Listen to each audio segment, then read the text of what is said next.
Урматтуу Садыр Нуркожоевич, урматтуу кыргыз элим, урматтуу журналисттер. Мен милициянын подполковниги Акжолов Абдыганы Жолдошевич. Мен сиздерге аргасыздан мажбур кайрылып жатам.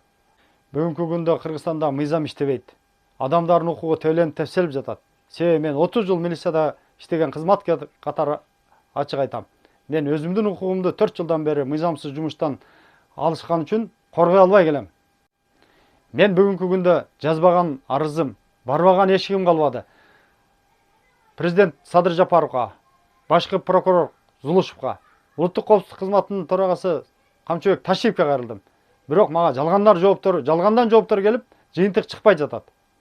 Мени жумуштан мыйзамсыз бошотконунун себеби алардын жашырган кылмыштарын беттерине айтып, чындыкты айтканым үчүн мени бошотушту.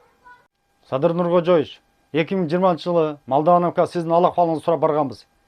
Акунбай Кошоев, Номонжан Аркабаев аксакалдар менен. Ошондо сиздин чайыңызды ичип отуруп, эмне деген сөздөр айтылбады? Мамлекетти чындыкты орнотобуз, мыйзамдуулукту алып келебиз деген сөздөрүңүз бар эле. Бирок бүгүнкү күндө мыйзам иштебей, карапайым калктын, элдин, журттун укугу тебеленип тепселип жатат. Садыр Нуркожоевич, 31 жылдын аралыгында коррупция, мафия гүлдөп, күндөн күнгө өсүүдө. Себеби адилетсиздик, элдин укугу тебеленип, карапайым калк кыйналып жатат.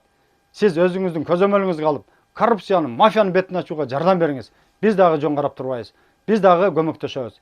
Элибизге аба менен суудай керек болуп турат. Азыр калыстык, адилеттүүлүк, чындык. Ушул ишти көзөмөлгө алып, иликтеп, коррупциянын бетин ачайлы. Жардам бериңиз, Садыр Нуркожоевич.